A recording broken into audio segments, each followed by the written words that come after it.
Hi, my name is Dakota Pariset. I'm the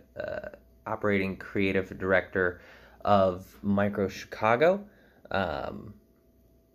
Briefly, to just kind of touch on that for folks who don't know, microChicago was a co-curated project founded back in 2023 between then the Lightbulb Factory and a new company called Production Productions, kind of based around this idea of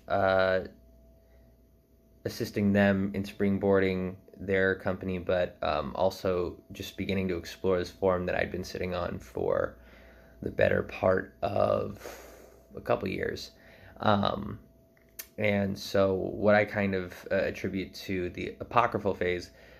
consisted of our initial exploration with Microfest, which consisted of about an album's worth, 12 or so, very tiny pieces of theater, no more than a page, uh, that we rolled out in what's kind of become our norm, what I call a paper festival, through our social media platform, Instagram. Um, and included artist profiles along with a little poster for the play, and then just a simple format of the play, uh, and we rolled that out periodically. That was followed up by a separate project called microHanukkah, which was through the Lightbulb Factory, on Instagram and Facebook, similar paper festival setup, and then Love Letters, which would culminate in the last collaboration with Production Productions over the week of Valentine's Day of 2024. Um, then after a little bit of transition, we decided to separate, and I ended up continuing on with microChicago to initiate in what was the beginning of what is an ongoing 8-part series dedicated to the 8 elevated train tracks that is the train system here in the city of Chicago, transit system, the L cycle. So we started with the Red Line over the summer of 2024. That led to our first Microfest, or first official Microfest under strictly the microChicago branch, or banner, and that was dedicated to the swing states, culminated right around the week leading up to the 2024 presidential general election. And then following that, we ended 2024 with Yellow Line, our second part, which was just a three-play series dedicated to the Yellow Line. And then that transitioned into the new year, where we took the next step of bringing on a playwrights ensemble of 4 playwrights that we felt had best shown and excelled at exploring the form of micro theater, with Scott Carter Cooper, Rachel Harrigus, Denise Rudnett, and David Lipschutz. And that is, we're approaching our second quarterly. So the concept behind that is to do a quarterly release of their work that will culminate in Microfest 3 at the end of this year. And in between then, we have some ideas for 1 or 2, kind of just little one-off series, but otherwise we're just entering the second half of the Orange Line, part 3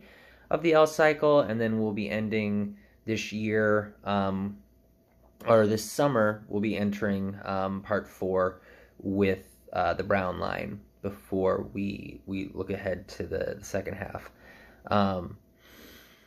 I've been stewing on how best to kind of explain my thinking behind what the form of micro theater is, to me, and what I think the value is in it. I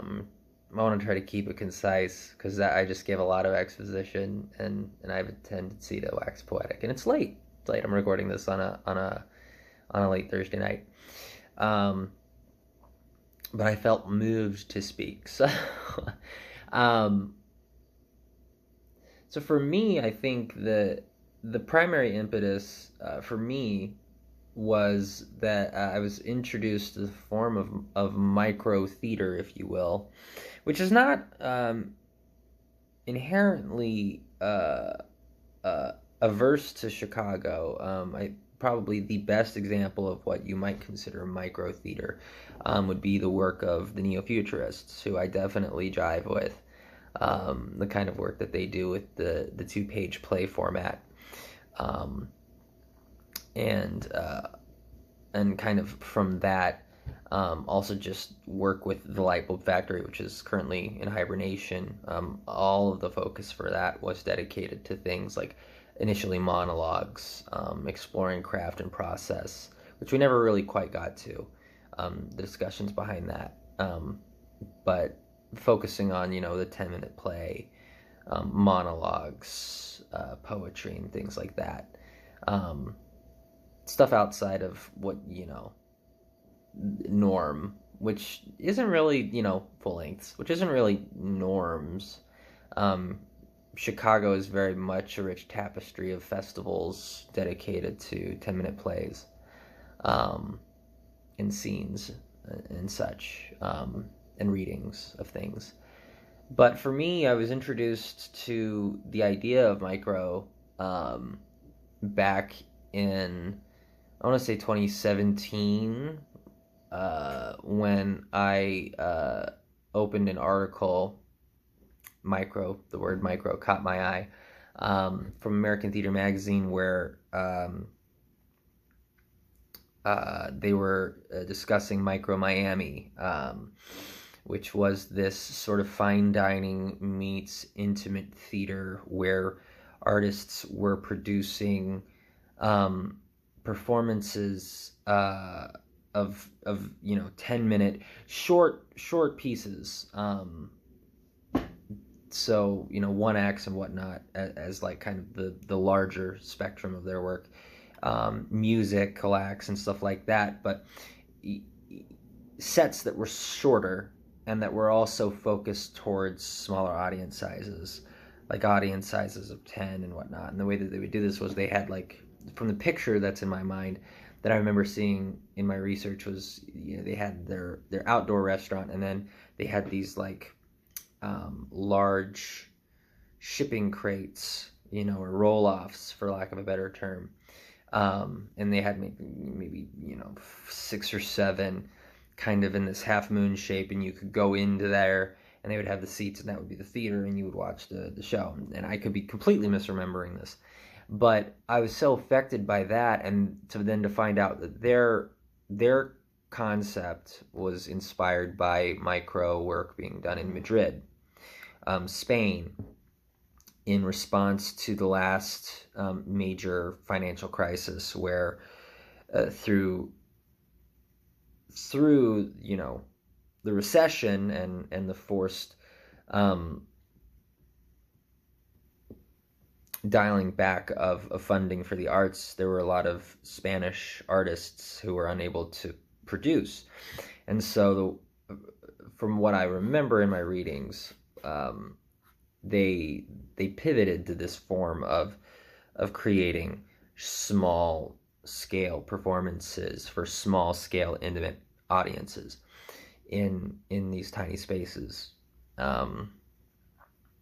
which all of this just naturally lends itself to the Chicago art form, where we're very much driven to perform in whatever found spaces we can find that are affordable or accessible to us,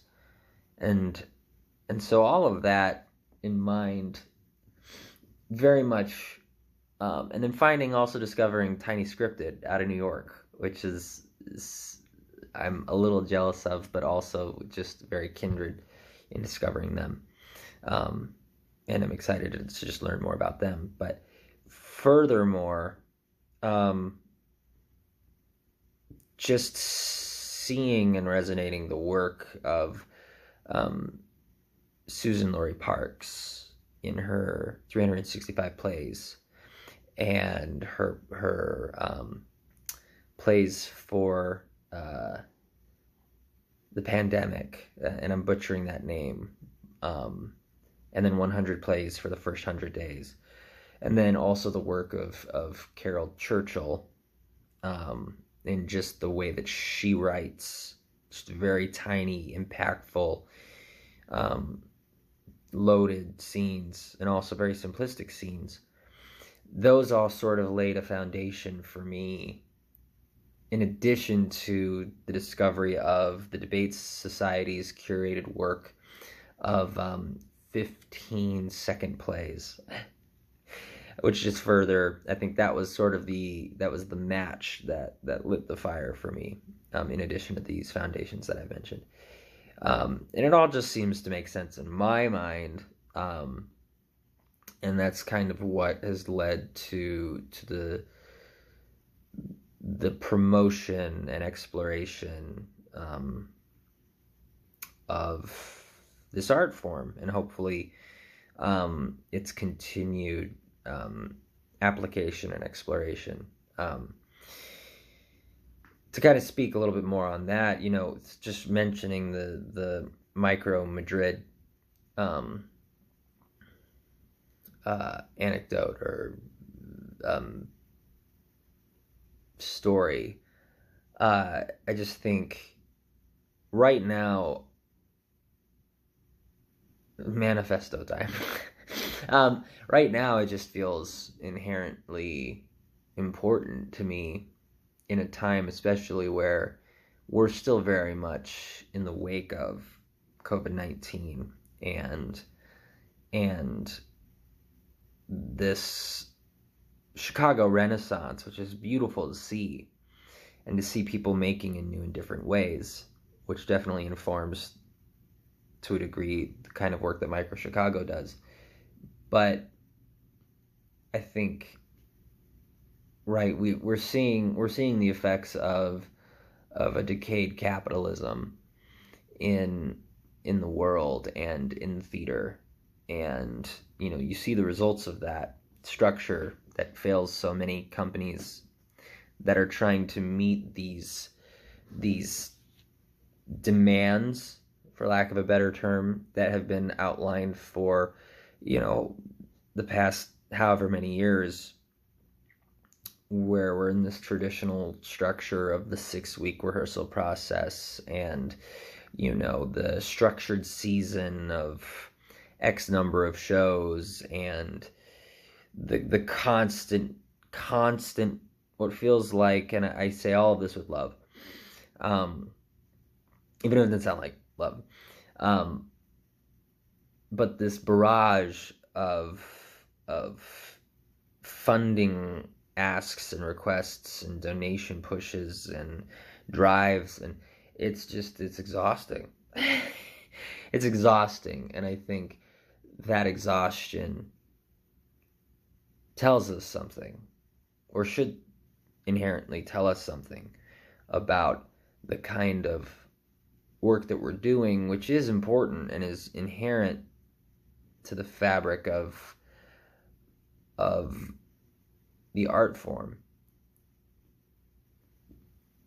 But I think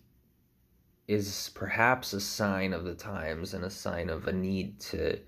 restructure and move in a new direction and in a new way, and to not look at these,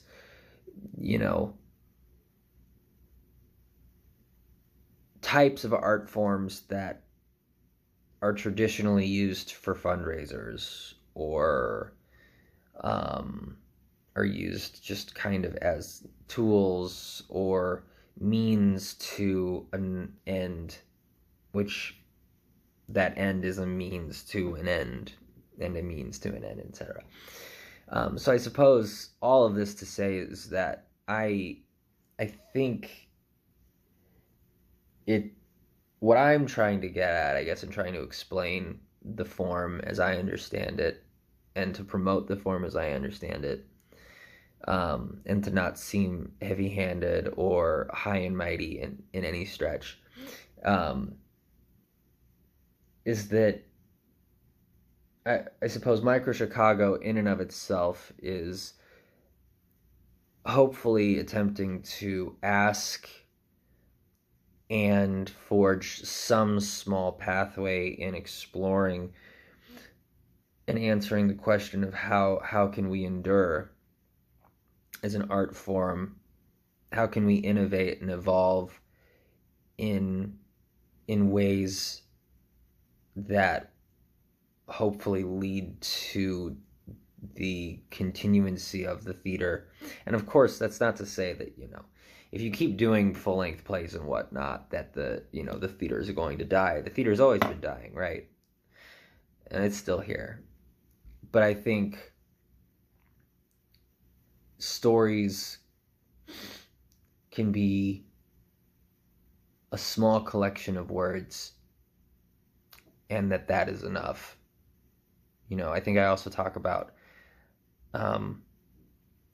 we need to explore more this idea that, life in and of itself is this collection of little moments. And so, what is inside of that little moment that leads to the next and to the next and to the next. And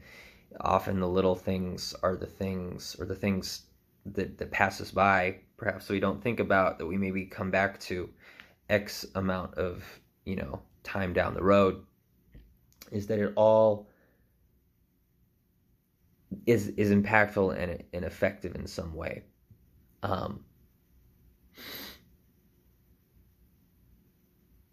So all of that to say, I don't know if I'm making any sense, but I think the question that I hope to continue to ask and answer through the continued exploration of the infinite space of small, as we like to say,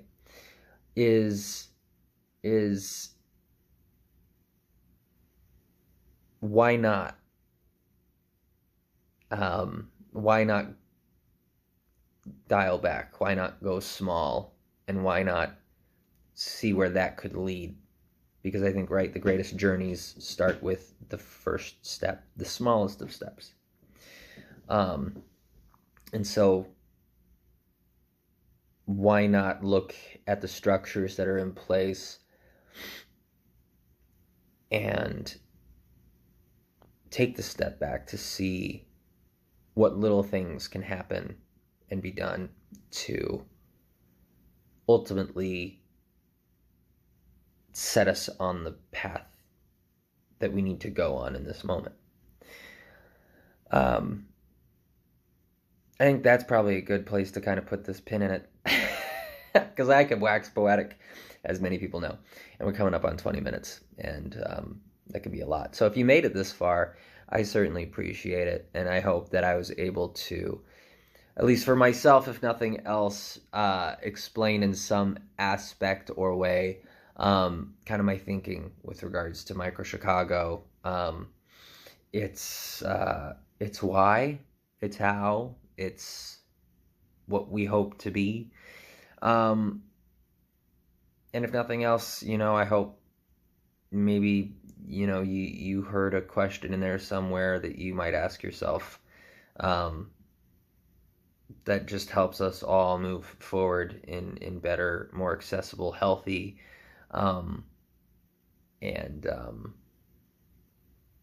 more innovative ways, I suppose. So here at the 19-minute mark, again, my name is Dakota Pariset. I am the creative director of microChicago, and thanks for joining us in this small little moment, and we hope that you at some point join us, or in your own way explore the infinite space of small.